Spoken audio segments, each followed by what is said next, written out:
La entrevista. Formas de venderles como nuevos materiales, o sea, también la prueba de materiales que tuvimos que hacer para llegar a lo Aquí sabemos poquito del mezcal y lo hemos dicho siempre. ¿Qué es una denominación de origen? ¿No? Y es que además pues somos amigos desde hace mucho tiempo y me da gusto que te esté yendo tan bien, gracias.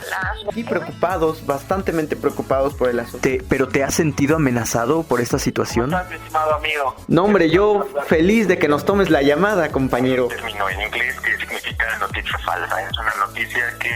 Gracias por estar aquí porque eres actriz y además eres muy talentosa. ¿Soñabas con esto cuando eras pequeña? La 3, que es operaciones concretas, es de 5 a 9 años. mucha paciencia y confianza en lo que estamos haciendo como adultos y como ¿Hace papás. cuánto que no puedes ver a tus padres? ¿Hace cuánto que no tienes contacto con ellos? Mezcal poblano. Puebla también produce muy buen mezcal desde hace mucho tiempo. Para poder ayudar a la población a estar desinformados en función del COVID que lanzan, que incluso ya están en tendencia, ¿qué tanto puede afectar nuestra imagen pública? Algo que no te puedo describir con palabras. No, claro que no. Es como es en este caso el mezcal, que no se tenía arraigado en todos los estados, digamos. Y pues para empezar, que nos cuentes quién eres, qué haces, desde ¿cuál es el miedo más grande que tienes? Está del otro lado y me da muchísimo gusto recibir en la línea telefónica. Es que estás bien idiota. He hecho una revolución de desinformación bastante Es grande. importante que es un contenido, como tú dices, informado, que es un contenido real. Claro, lo que pasó con el cristalazo. De hecho, esa era la referencia que estaba haciendo. Ok. Por eso, pero es que a eso se le llama una masculinidad frágil. Es decir, eso es a lo que le teme mucha gente. Hola, ¿qué tal, Oliver? Un gusto saludarte y, por supuesto, también saludar a tu audiencia y a todo el equipo que conforma tu programa. Enterarte que hay un desabasto pues no es tan complicado porque tienes la posibilidad económica para Y viajar. hay dos tipos de inversionistas. El inversionista a corto plazo, que es el que le conviene vender. Más de 50 millones de mexicanos no tienen acceso a agua segura. Recuerda que todos los días de lunes a viernes tenemos una entrevista con invitados especiales. Gracias. La entrevista.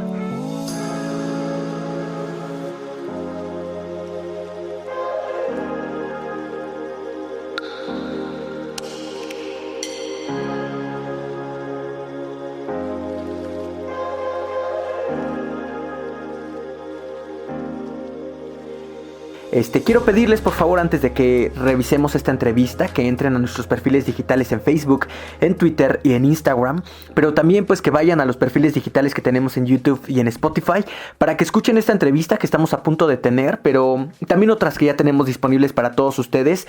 Hablamos siempre con gente muy preparada, con gente que adora su profesión, con gente muy profesional y pues en esta ocasión me comenta producción que ya tenemos en la línea telefónica y le agradezco, de verdad le agradezco mucho a Israel León O'Farrill, que nos hará el enorme favor de hablarnos sobre el asunto del racismo en México. Ya hemos hablado en estas semanas de lo ocurrido en Estados Unidos en los últimos días. Ese tema por ahora trataremos pues de tocarlo de manera tangencial, pero hablaremos de lo que está ocurriendo en las redes sociales en función de la preocupación que tiene muchísima gente sobre lo que ocurre en Estados Unidos, pero que dejan de lado lo que está ocurriendo en nuestro país. Israel León O'Farrill es licenciado en Ciencias de la Comunicación, es maestro en Historia, es doctor en Estudios Mesoamericanos, actualmente es profesor, investigador de tiempo completo en la Benemérita Universidad Autónoma de Puebla, en la Facultad de Filosofía y Letras, en el Colegio de Historia y en el posgrado de Literatura Hispanoamericana, y además escribes un artículo, ¿no, Israel? Sí, estoy... buenos días. ¿Cómo estás? Buenos días. Buenos días, tocayo. Sí, mira, escribo todos los jueves en la Jornada de Oriente. Ahí pueden encontrar mi columna que se llama Memoria. Y precisamente explico, ya sea a través de la historia, a través de libros, a través de pues recordar ciertos acontecimientos. Escribo cuestiones del presente, ¿no? Analizo el presente a partir de estos elementos, ¿no? Ok. Y bien, y justamente me hiciste el enorme favor de enviarme algunas lecturas que de hecho ya había yo hecho sobre el asunto del racismo en México. Vamos por partes. ¿Qué es el racismo, Israel? Mira, precisamente te tengo aquí una definición interesante de un investigador de la UNAM que se llama Federico Navarrete. Es un historiador, lleva muchos años trabajando en varios temas, pero principalmente el tema del racismo. Sacó un libro que se llama México Racista, una denuncia, en el año 2016. Y bueno, él nos plantea que el racismo es una especie como de, ahorita te lo voy a poner, como una forma de distinguir entre las personas en función de sus características físicas y de sus supuestas diferencias naturales o biológicas. Uh-huh. Esto va a surgir en el siglo XVI, o sea, esa es la forma más básica del racismo, ¿no? Donde vamos a distinguir, por ejemplo, que tal persona tiene la piel de otro color que la mía, ¿no? Que tal persona tiene el pelo de otro color, los ojos, etcétera, ¿no? Son rasgos físicos. Y bueno, pues esta distinción en parte, pues cualquiera la puede hacer, la diferenciación o la forma de clasificar pues siempre es natural de los seres humanos, y lo hace desde que el ser humano existe, con la intención de darle un nombre a las cosas, de identificarlas, a veces de repetir aquello que comí y que me gustó, ¿no? Por ejemplo, recogían bayas, bueno, pues estas bayas se pueden comer y son muy ricas, ¿no? Este maíz lo vamos a comer de esta manera, este es otro y tiene otro sabor, en fin, ¿no? Uh-huh. Pero desde el siglo XVI, sobre todo a partir del encuentro del continente americano, aunque ya había estos registros de otras culturas, otras civilizaciones en Asia, ya se conocía África y demás, pero con el descubrimiento para los europeos del continente americano, pues empieza a generar ya esto como una especie de, voy a llamarle una política que iba a seguir Europa, y concretamente en el caso que nos ocupa a nosotros español, ¿no? De la monarquía española. Y a partir de esto se convierte en el pensamiento científico europeo en el siglo XVIII, ¿sí? Y ya para el siglo XIX, que esto es lo peor del caso, o sea, una vez ya teniendo estos países independientes, se empieza a convertir esto como en una especie de, o sea, la primera era la diferencia entre civilización y barbarie en el siglo XVI, ¿no? Uh-huh. Es decir, los europeos eran civilizados, las sociedades que iban encontrando eran bárbaras, ¿no? Independientemente de que aquí se hubieran encontrado o no civilización, pues para ellos obviamente esto no tenía ningún sentido, ¿no? Y luego viene ya esta idea de la evolución, el desarrollo y el progreso frente al subdesarrollo, ¿no? Esto ya en el siglo XIX, una especie de darwinismo social que implica que las mejores especies sobreviven y, bueno, por supuesto, las mejores sociedades sobreviven, ¿no? Y aquí, obviamente, Europa frente, y ahí ya Europa y Estados Unidos frente al resto del mundo, ¿no? Y luego viene aquí, ya para nuestros últimos años, ¿no? Esto elaborado, bueno, después de la Revolución Mexicana, se va a convertir en mestizaje como una especie de política de Estado y del nacionalismo mexicano, ¿no? Eso va a ser el sustento. Recordemos a Vasconcelos, con esta idea de la raza cósmica, y por supuesto esto va a traer que las comunidades indígenas pues queden relegadas a un segundo, un tercer, un cuarto plano, ¿no? Dice Federico Navarrete que estas cuestiones físicas van a generar que sean, va a haber primero la raza blanca, por supuesto la raza superior, uh-huh, ¿no? Que eso habría además que preguntarse si es que existe una raza blanca, ¿no? Uh-huh. Seguida por la amarilla, que sería la oriental, ¿sí? Luego la australiana y la negra y la indígena, o sea, la australiana, la negra y la indígena se disputan a sus ojos el último lugar del escalafón, ¿no? Uh-huh. Y en función de esta clasificación se le atribuyeron a cada raza características morales diferentes. Los indios eran supuestamente ladinos e indolentes, los negros inmorales y flojos, los blancos industriosos e inteligentes, los amarillos inescrutables y astutos. Si te das cuenta, el discurso que tiene Trump constantemente sobre China va por ahí, uh-huh, ¿sí? Uh-huh. Los australianos son primitivos e incapaces. Si me refiero a estos, se les ha llamado aborígenes, ¿no? Uh-huh. de Australia, ¿no? Y bueno, los maorís, por ejemplo, de Nueva Zelanda y toda esta región del Pacífico, en fin, ¿no? Uh-huh. Básicamente esto es lo que ha operado en el pensamiento pues occidental, y que nos ha hecho a nosotros, y concretamente pues a los grupos indígenas de nuestro país, quedar en una especie como de tercer, cuarto nivel, ¿no? De hecho, fíjate, y además, esto hay que decirlo también, con el pensamiento insertado en nuestro mundo desde los años 80 para acá, quizá mucho antes, pero bueno, vamos a llamarlo en México al menos de los 80, es este pensamiento neoliberal, y cuya práctica más clara es la meritocracia, ¿no? Entonces esto tiene consecuencias mucho más serias, porque ya no nada más eres pobre pues porque naciste moreno y naciste racialmente inferior, que sería indígena, sino aparte porque no quieres superarte. Porque eres un flojo. Sí, exactamente, ese es el pensamiento clarísimo, ¿no? Entonces, usualmente, y esto se lo digo a mis alumnos, me imagino que lo habrás escuchado tú en alguna ocasión, ¿no? Pero si tú ves en la calle a una persona que trae una Humvee o que trae una especie de la Land Rover o como se llaman, camionetas carísimas, ¿no? Si es moreno es narcotraficante, ¿no? Así de inmediato tú lo identificas y dices, este es narcotraficante o tiene bodegas de cebollas en la central de abastos o alguna cosa así, ¿no? Si es blanco, tiene alcurnia. O sea, si es un güero y sale de las lomas, tiene alcurnia, tiene pues tiene prestigio y demás, independientemente que sea uno de estos empresarios ladrones, tranzas, corruptos, lo que sea, o que haya sido un diputado, un senador, un gobernador, no importa, ¿sí? Es una diferenciación clara que ni siquiera es que la pensemos, está ahí. Nosotros te hablo de nosotros porque todos lo hemos pensado, ¿sí? Hemos sido educados en esta sociedad para, obviamente, pensar que la gente que por su color de piel es inferior, ¿no? Entonces, bueno, básicamente esto es lo que tenemos, y desafortunadamente te digo, nuestro mundo de hoy, pues lo único que ha hecho es reforzar estos cánones, tanto estéticos como raciales, que además hoy definitivamente no tienen ningún sentido, ¿no? Claro. Y que además yo creo que todo este asunto mediático e incluso de redes sociales, lo único que ha hecho es como acrecentar esta situación. Y lo explico, recientemente me enviaban un meme, o bueno, una compilación de videos de estos de TikTok, de la aplicación, que se llama TikToks tercermundistas, una cosa así. La característica principal de todos estos TikToks es que son gente morena.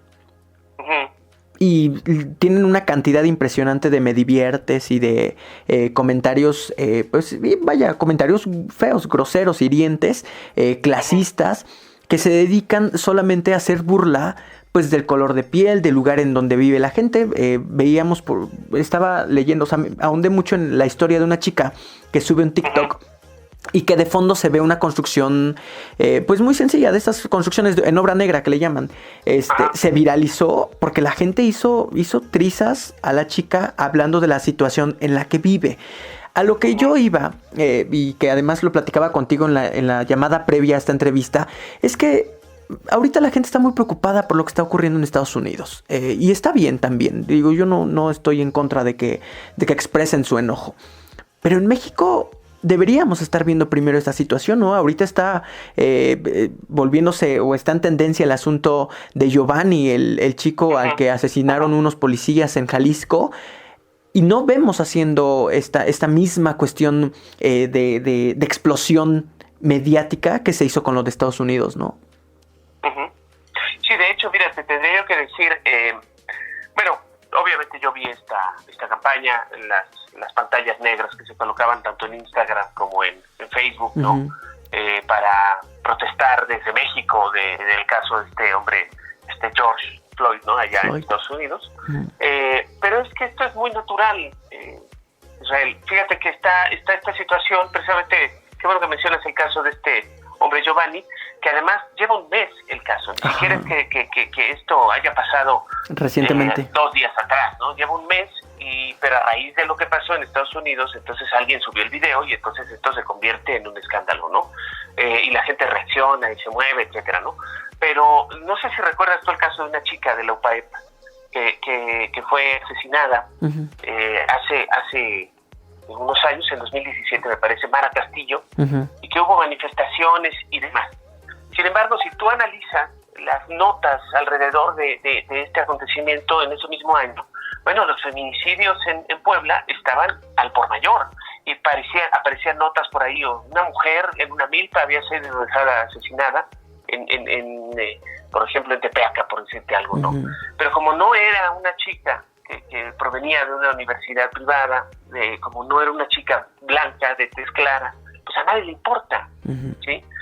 Y desafortunadamente, yo creo que una de las peores cosas de las cosas más difíciles que tenemos como sociedad mexicana, ya concretamente me refiero, ¿no? Pero esto es mundial, es aceptar los errores que uno tiene. ¿Sí? Porque además es tan fuerte, yo lo pondría como metáfora en esta especie de código de ADN social en el que vivimos. Te lo inoculan cuando eres niño y es muy difícil vivir de otra forma, ¿sí? Y por eso más adelante no va a haber esta discusión. Tenoch Huerta, y precisamente publiqué esta semana sobre el caso de los negros allá de la negritud en Estados Unidos y esta violencia sistémico-estructural que se vive, ¿no? Propiciada por el Estado, propiciada por la economía, el sistema en general. Y entonces ahí decía Tenoch Huerta, bueno, qué bueno, hay que celebrar, hay que criticar a esto que está pasando en Estados Unidos, pero a ver cuándo empezamos a hablar del racismo en México, ¿no? Y claro, pues ahí ya recibió todo tipo de comentarios. Y una de las cosas que se dice, que esto es lo más grave, es que nuestro racismo es diferente. Esto lo dijo otro actor, no sé quién es, la verdad es que Mauricio no sé qué cosa. Y él decía, bueno, es que en México nuestro racismo es muy diferente, ¿no? Aquí hay gente que te dice, no hay racismo, ¿no? Yo escuché de un docente ahí mismo de la UAP que decía que en México no podía haber racismo porque no había negros, ¿no? Prácticamente no había negros, nada. El racismo no tiene que ver específicamente con un color de piel específico, ¿no? Es esta diferenciación por los colores de piel, esta tipología, ¿no? Como se me está yendo el término biológico para determinar a los tipos de personas, ¿no? En función de sus características físicas y punto, ¿no? Y esto en México existe y lo peor es que tiene consecuencias no solamente, ¿cómo llamarlo?, de discriminación, sino tiene consecuencias en el empleo, tiene consecuencias en la salud. En la salud, por supuesto, en cómo conseguir oportunidades, y que al final de cuentas, pues a los blanquitos o a los güeros o como tú quieras llamarlo, luego les da mucho coraje que de repente estás en el Ángeles, porque ustedes familiares tuve que estar yendo al Ángeles y no precisamente porque a mí me interese estar ahí, sino porque un aparato que se requería, pues es el único lugar donde lo tienen, y te vas dando cuenta que te encuentras gente de todo tipo, ¿no? Pero hay mucha gente que va ahí y que tiene un seguro médico pagado, pero pues son morenos, ¿no? Y los verán de arriba abajo, pero pues es gente que está pagando, ¿no? Y ahí sí, al final al hospital lo que le importa es que le paguen, ¿no? Y si llegas tú vestido de tal forma y tienes el color de piel de tal otra, pero pagas, no hay ningún problema ahí. Claro. Ahí sí se acabó el racismo y se acabó la situación. Aún así hay discriminación, ¿no? No sé si viste el caso que publiqué de una chica maya quiché que estudia, los mayas quiché están allá en la zona de Guatemala, y ella estudia en el CESMECA, que es un centro de estudios sobre Centroamérica que tiene la Universidad de las Ciencias y las Artes en Chiapas, en San Cristóbal. Bueno, ella estaba vestida con su ropa tradicional y no la dejaron entrar a un café en San Cristóbal porque pensaban que era vendedora, de las indígenas vendedoras, ¿no? Sí. Entonces, esto es normal, esto existe, quiere decir que es normal porque así es como se ha vivido, ¿me explico? Pero esto ya lo tenemos que enfrentar. Y te garantizo que esto no va a pasar, ¿me explico? Se va a acabar este drama de lo de este hombre allá en Estados Unidos, y no va a continuar porque le va a incomodar a tal grado a la gente reconocer que es racista, que lo va a ir olvidando y lo va a dejar de lado, como ya está pasando. Como cualquier otra cosa, ¿no? Como con el asunto del machismo, con la cuestión clasista. Oye, ¿qué opinión te merece, por ejemplo, el asunto de estas incluso campañas que ha habido de los que creen que existe un racismo inverso? Que es decir, que ahora la gente es la que está discriminando a los güeritos. Por ejemplo, de esta marcha que hicieron en autos, que salieron a protestar para pedir la renuncia del presidente de México, pues, de Andrés Manuel. Y pues como salieron en sus camionetas y en sus carrazos y todo, la gente pues no dudó en hacer memes y hacer burla y hablar y en evidenciar los ridículos que se veían haciendo este tipo de marchas. Pero ¿qué piensas, por ejemplo, de aquellos que se defienden diciendo que ahora son ellos los discriminados y que ahora en realidad estamos siendo clasistas inversos por discriminarlos por el color de su piel, por la condición económica, que además, también lo platicaba contigo en la llamada que tuvimos antes, pues del descaro que tienen muchos de decir todavía que en realidad ellos se han ganado esas camionetas porque han trabajado 8 horas diarias incansables durante años, ¿no? ¿Qué piensas de eso? Mira, esto es muy típico de este tipo de prácticas, ¿no? Del racismo. Se hacen víctimas ellos porque piensan que se da esta discriminación a la inversa, ¿no? Y le llaman white chicken, ¿no? A estos personajes. Publiqué hace unos días una lista en mi Facebook, una lista de palabras que se dicen en la discriminación en general, ¿no? En el racismo en nuestro país. Y alguien por ahí comentaba que, bueno, pues que una de ellas, ambas son mujeres, le decían que bueno, pues por ser rubias las habían discriminado, ¿no? Y bueno, pues yo decía, esto te voy a decir cómo es. Es como cuando, y a mí mismo me pasó cuando hablábamos de que el hombre también puede ser discriminado, no discriminado, sino acosado sexualmente, ¿no? Y las mujeres, principalmente las activistas, dicen, no, espérame, estás totalmente equivocado. O sea, pese a que tú hayas podido tener acoso sexual o no, jamás en la vida va a ser igual, similar, no se parecerá, no podrás sentir nada que se parezca a lo que implica que una mujer sea acosada sexualmente diario, a toda hora, que sienta esta opresión constante por su sexo, que se sepa cosas, se sepa cosificada, ¿no? Y no importa si una mujer te torteó o te agarró las nalgas en el camión o lo que sea, o te tiró la onda, jamás te va a parecer. Pues es exactamente lo mismo. Aunque tú seas rubia o rubio y te hayan criticado por eso, o te hayan dicho que tienes los ojos color agua puerca o que te lavaron con cloro y todo eso, pues, digo, no es nada agradable, por supuesto, pero no se parece en nada. Es más, te puedo decir que pese a todo, esa gente es privilegiada porque va a tener mucho mayores oportunidades por ser blanca, por tener estas características, ¿no? Entonces, a mí eso me parece un discurso bastante pues ridículo, la verdad, ¿no? Porque al final de cuentas te van a discriminar porque eres güero. Incluso dicen, es que me suben unos pesos en el mercado, ¿no? Porque soy güera, ¿no? Claro. Pero, pues, la verdad es que eso no se compara en nada, en lo más mínimo, con todo lo que implica, ¿no? Ser moreno y vivir una vida como moreno, ¿no? Sí, bueno, también hablábamos de este asunto, pues la culpa también es una cuestión, por ejemplo, el cine, ¿no? Lo que pasaba con el asunto de Yalitza.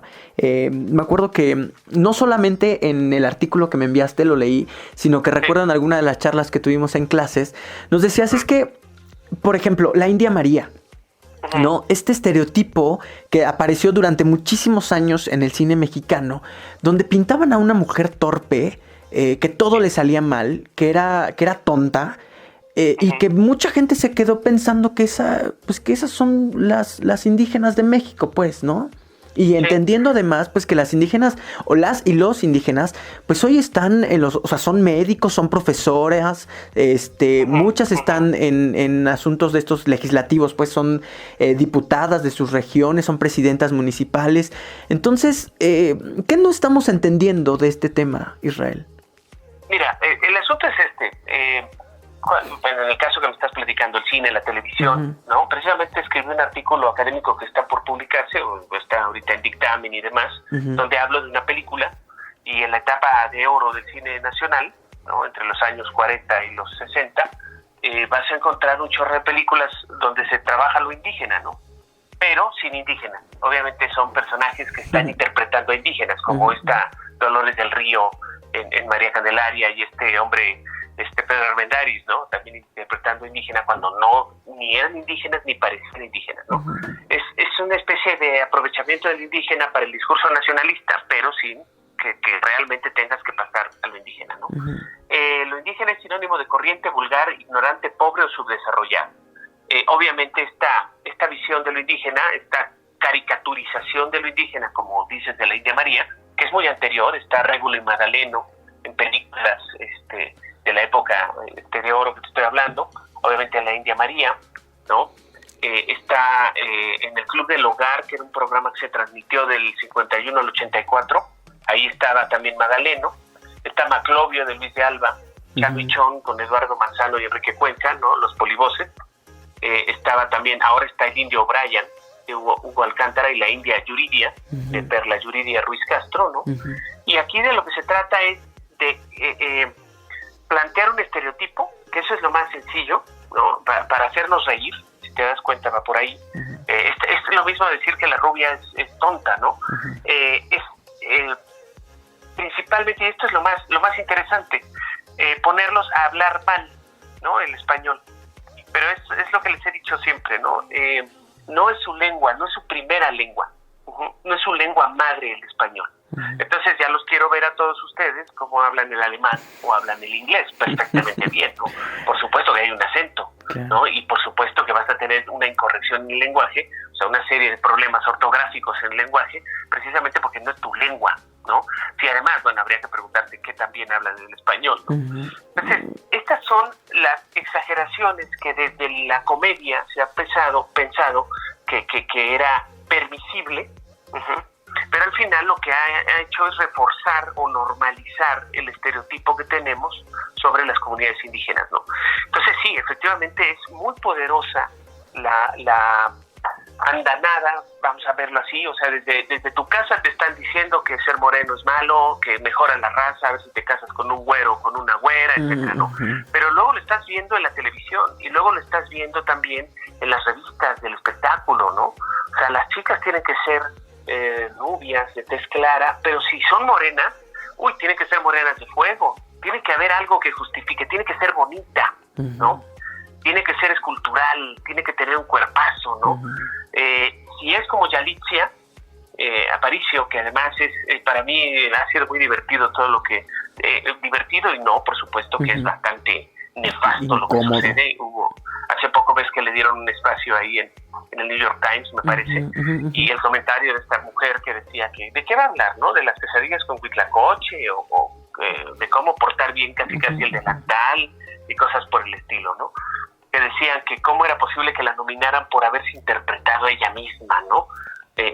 Como sirvienta, como chacha, yo qué sé, ¿no? Y esto es peor, porque en el caso de Yalitza, si te das cuenta, es mujer, ¿no? O sea, imagínate, ya por ser mujer, pues es terrible la situación, ¿no?